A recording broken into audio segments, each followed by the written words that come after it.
Jewish Meditation by Rabbi Aryeh Kaplan, a practical guide. Chapter 5, Jewish Meditation. In the previous chapters we have discussed the discipline of meditation in general.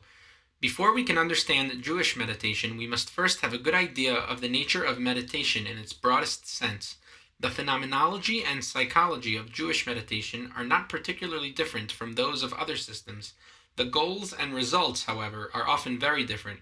There is ample evidence that meditative practices were widespread among Jews throughout Jewish history. References to meditation are found in major Jewish texts in every period from the biblical to the pre-modern era.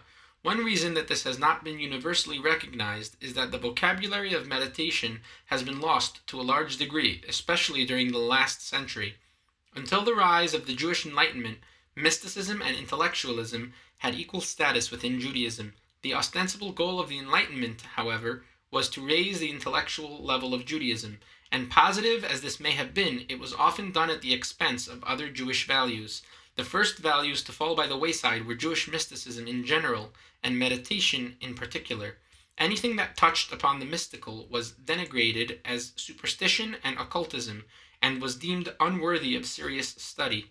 Even Kabbalah, which contains mysticism par excellence, was reduced to simply an intellectual exercise. Its deeper meanings were totally lost. In earlier chapters, we discussed how many phenomena experienced in a meditative state cannot be understood rationally. This premise was not recognized by the 19th century rationalists, and even the ineffable became the subject of philosophical discussion. For this and other reasons, all references to meditation vanished from mainstream Jewish literature around 150 years ago. This is true even in Hasidic literature, where meditation initially played a central role. Because of this anti-mystical trend, even Kabbalistic works published after around 1840 show a surprising lack of even the slightest mention of meditation. After a century of indifference, even the meanings of key words were forgotten. In earlier literature, by contrast, references to meditation are abundant. This is true even in the Bible, although one has to resort to a kind of verbal archaeology to discover the true meaning of key words. In any case, it appears from both biblical and post-biblical sources that meditation was central to the prophetic experience, and that this experience was attained in the meditative state. The Bible states explicitly that the prophets used chants and music to attain higher states of consciousness. Careful philological analysis of certain key words in the Bible suggests that they refer to specific meditative methods. This subject formed the basis of my first book on the subject, Meditation and the Bible.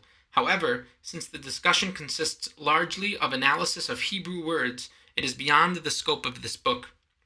From the literature, it seems evident that a prophet would almost always experience his first prophetic experience while in a meditative state. Later, however, it would become possible for him to experience prophecy without meditation. Sometimes prophecy would come to a prophet unexpectedly and without warning. This probably involved a phenomenon sometimes referred to as a flashback. After a person has become adept at reaching higher levels of consciousness through meditation, he can occasionally reach such levels spontaneously as well. This seems to be evident in the experiences of a number of prophets. There is also evidence that during the period when the Bible was written until approximately 400 BCE, meditation was practiced by a large proportion of the Israelite people. The Talmud and Midrash state explicitly that over 1 million people were involved in such disciplines. Regular schools of meditation existed, led by master prophets. The master prophets, in turn, were under the leadership of the primary prophets, the ones actually quoted in the Bible. In these schools, people were taught meditative methods in order to attain a closeness to God. As a side effect of such meditation, prophecy was also sometimes achieved. Since non-prophets may have been practicing meditators, they would also experience spontaneous prophecy or visions without actually meditating. This would explain the biblical accounts of individuals who had prophetic visions even though they were not meditating and had no prior prophetic experience. When a person engages in meditation on a regular basis, he can reach meditative states of consciousness spontaneously without meditation, and these states can cause him to experience visions. Everything found in later literature seems to indicate that these meditative schools required a strong discipline and faithful adherence to a strict regimen. The schools were extremely demanding and were open only to those willing to devote themselves totally. Before even being admitted to one of these ancient meditative schools, a person had to be not only spiritually advanced, but in complete control of all his emotions and feelings. Beyond that, the disciplines of the Torah and commandments were central to these schools, and these disciplines required a degree of self-mastery to which not everyone could aspire. It appears that this was one of the attractions of ancient idolatry. While the Jewish meditative schools required extensive discipline and preparation, many idolatrous schools of mysticism and meditation were open to all. A person could at least think that he was having a transcendental experience without adhering to the tight discipline of Torah and Judaism. It was very much like the situation today, when Eastern meditative groups seem easier to relate to than the strict discipline of Judaism. For anyone who has ever had a taste of the transcendental, it can be an infinitely sweet experience, more pleasurable than love or sex. For many people, it was an experience after which they would actually lust. When the Talmud speaks of the lust for idolatry, it could be speaking of the magnetic attraction that this spiritual experience had for people. If they could not get it from Israelite sources, they would seek it in idolatrous rites. As long as the Israelites were in their homeland, the situation was more or less under control. Idolatry may have been a strong temptation, but the prophetic mystical schools were strong enough to unite the people and prevent them from assimilating. Even if individuals or groups backslid, they could always be drawn back into the fold. In sum, during the entire First Commonwealth, meditation and mysticism played a central role in Judaism. The spiritual leaders were the prophets, the individuals who were most advanced spiritually. All this changed with the diaspora, which scattered Jews all over the world. It was realized that if the masses remained involved in prophetic mysticism, the temptations drawing them to idolatry would ultimately alienate them from the Torah. Isolated, widely scattered groups would be ready prey to false teachers and experiences. Therefore, around this time, the more advanced forms of meditation were hidden from the masses and made part of a secret teaching. Now, only the most qualified individuals would be party to the secrets of advanced prophetic meditation. One of the last of the great prophets was Ezekiel, who lived in Babylonia right at the beginning of the exile. The first chapter of the book of Ezekiel is one of the most mysterious parts of the entire Bible. In it, the prophet describes his visions of angels and the divine throne in extraordinary detail. According to one tradition, this vision contained the keys to prophetic meditation and, if understood, could serve as a guide to attaining prophecy. The study of this chapter became known as the discipline of the Chariot, Ma'aseh Merkava. The methodology was there, but without the key it could not be understood. By the time of the rebuilding of the Second Temple and the establishment of the Second Commonwealth, the Jewish leadership was clearly aware of the dangers that Chariot meditation posed if it were made available to the masses.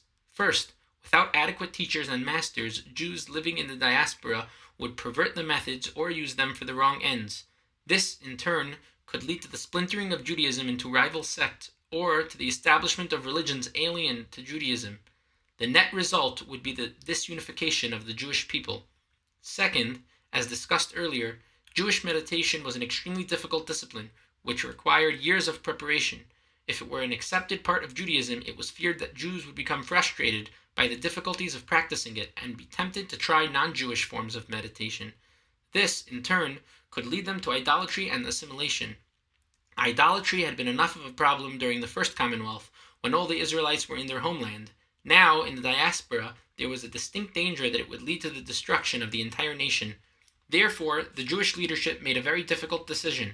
The benefits of having the masses involved in the highest types of meditation were weighed against the dangers. Although the nation might lose a degree of spirituality as a result of the decision, it would at least survive. Henceforth, the discipline of the Chariot had to be made into a secret doctrine, taught only to the most select individuals. The Great Assembly also realized that the general populace would need a meditative discipline. But rather than have it be something loose and unstructured, they needed a discipline with a structure common to the entire Jewish nation, one that would serve as a means of uniting the people. It would have to contain the hopes and aspirations of the nation as a whole to reinforce the unity of the Jewish people. The meditative discipline that was composed by the Great Assembly ended up as the Amidah, a standing prayer consisting of 18 sections, which would be repeated silently in an upright position 3 times a day. It is true that nowadays the Amidah is thought of more as a prayer than a meditative device, but the most ancient sources regard it as a meditation. Indeed, the Talmud verifies that this was its original intention. This also explains why the Great Assembly legislated that the same prayer be repeated 3 times a day.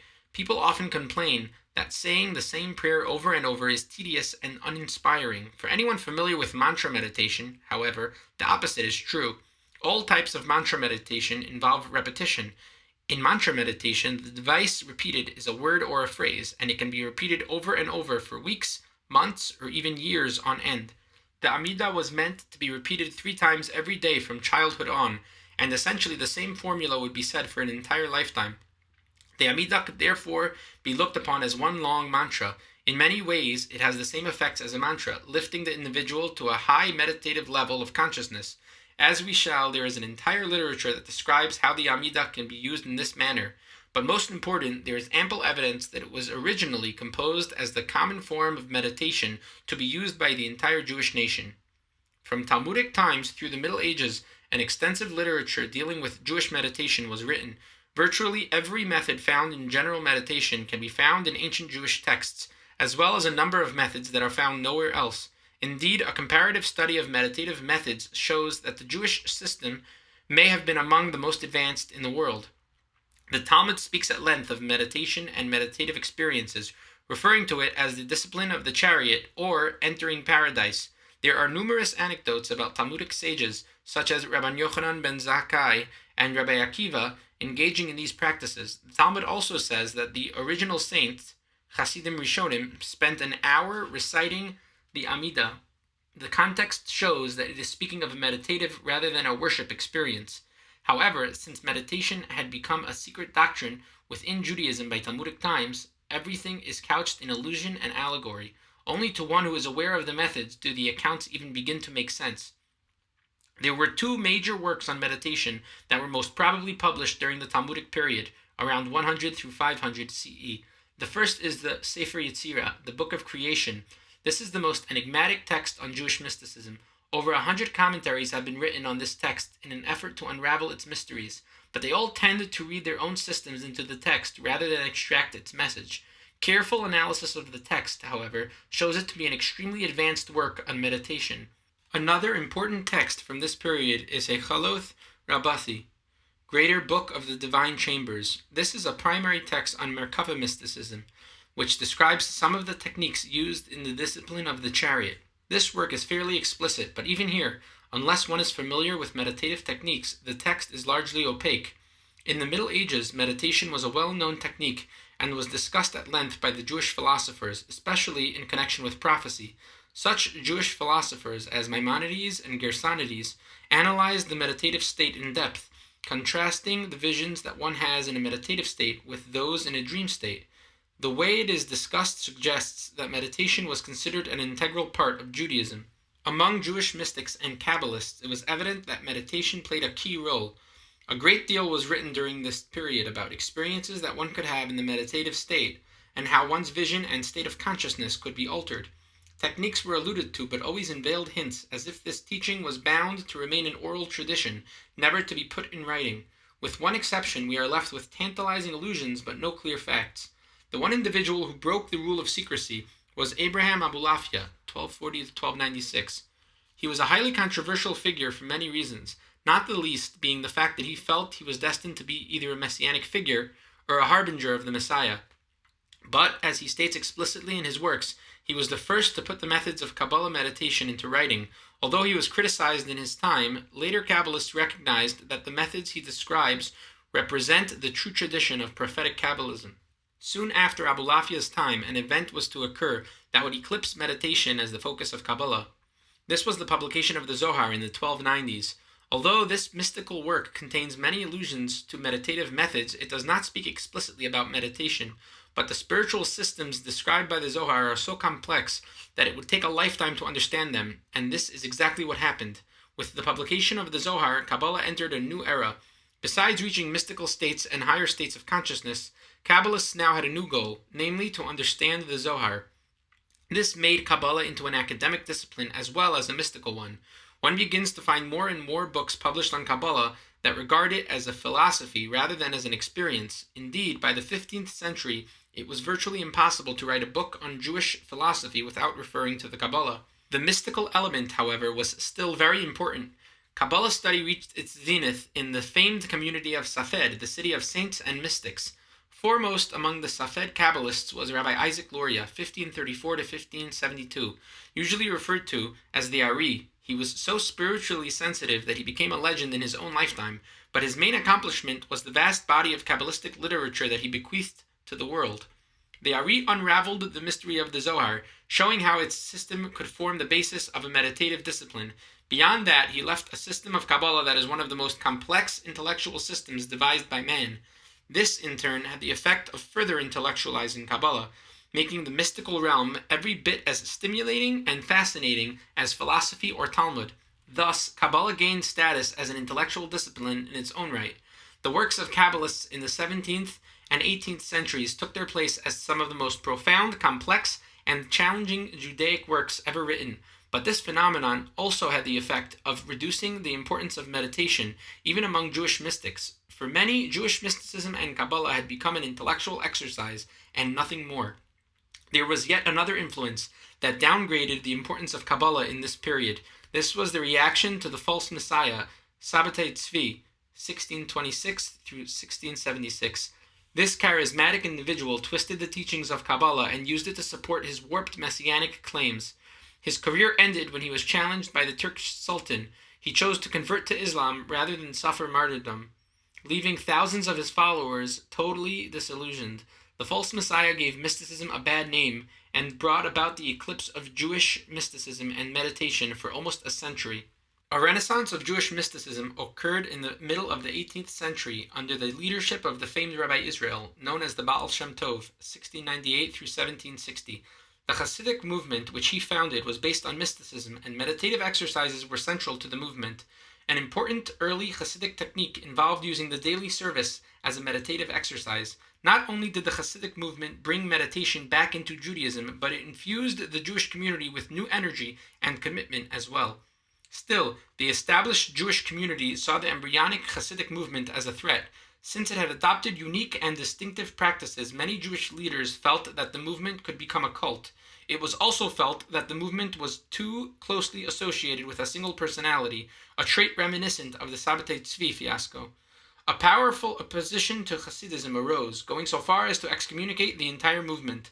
Leading rabbinical sages throughout Europe were marshaled to express their opposition to the movement in the strongest terms. This, in turn, had its effect on the Hasidic movement. Some elements of this movement took a road that had been traveled earlier, reducing all its mystical teachings to philosophy. Others chose to institutionalize the role of spiritual master, making allegiance to a master or Rebbe the main distinguishing feature of Hasidism.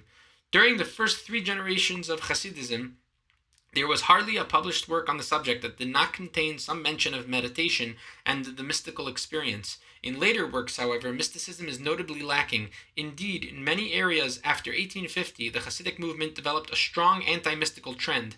Thus, one of the last bastions of Jewish meditation fell, and the entire practice was forgotten for over a century. Even the basic vocabulary of meditation seemed to have been lost. Scholars wrote about Jewish mysticism but ignored blatant references to meditation. Key words for meditation were either mistranslated or misinterpreted. A situation arose in which meditation was virtually erased from the Jewish consciousness and obliterated from Jewish history. At this point, it would be useful to discuss the most common terms for meditation found in Jewish texts. Since all of these texts were written in Hebrew, the key words are also in that language. From their roots and form, considerable insight can be obtained into the types of meditation that they signify. The most common word for meditation in Judaic literature is Kavana.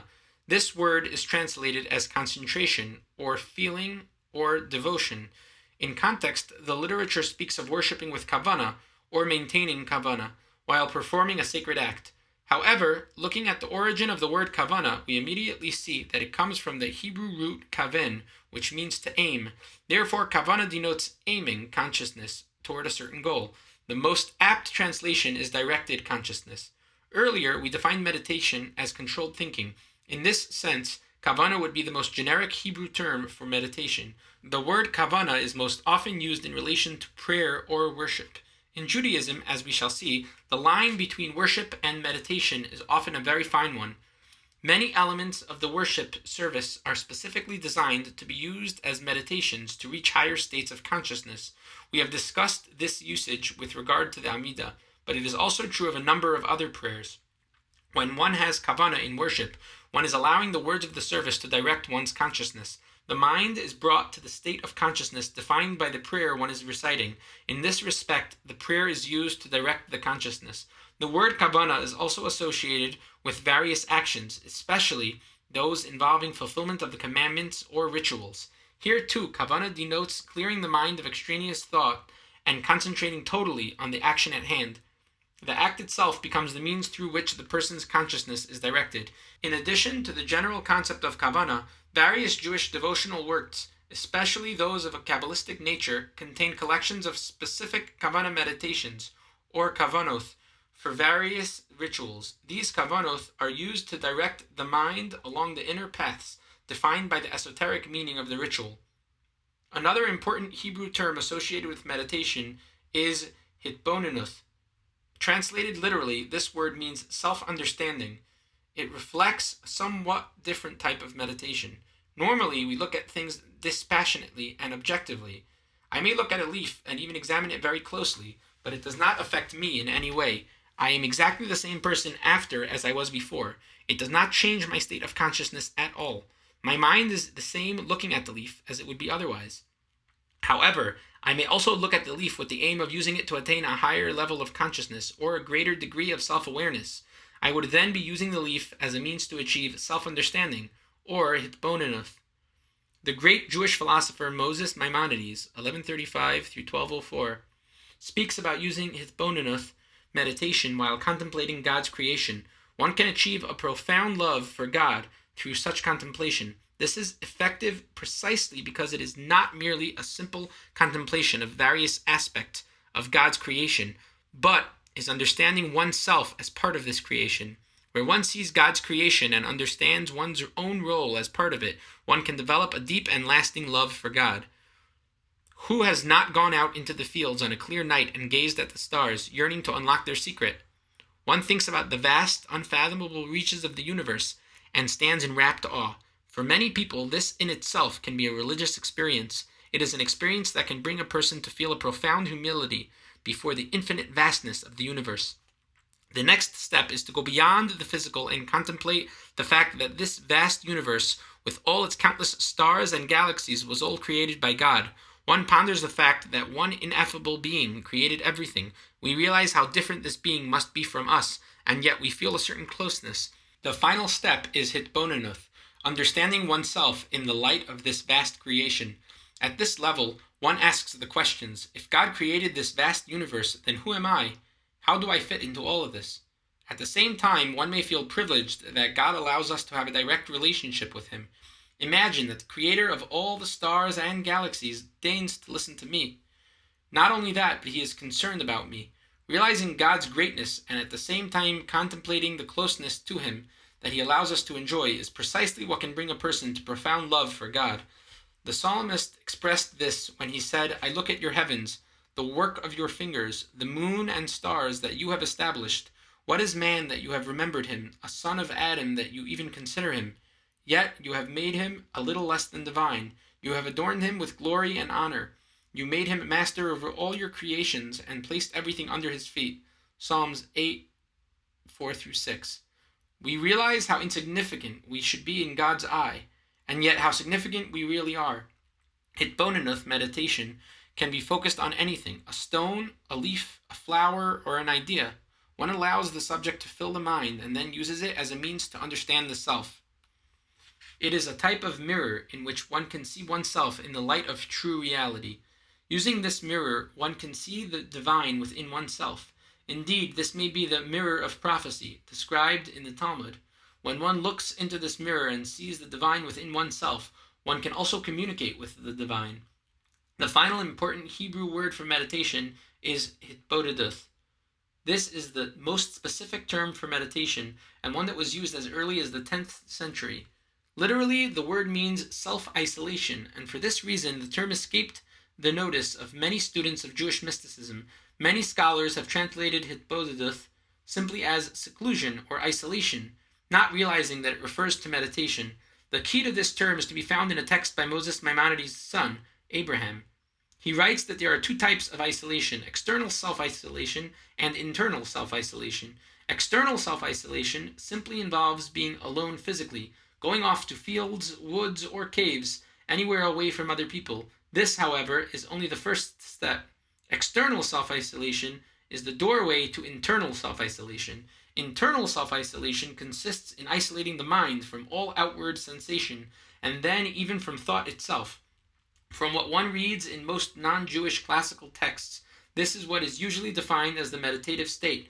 Therefore, hitbodeduth is the Hebrew term for any practice that brings a person into the meditative state.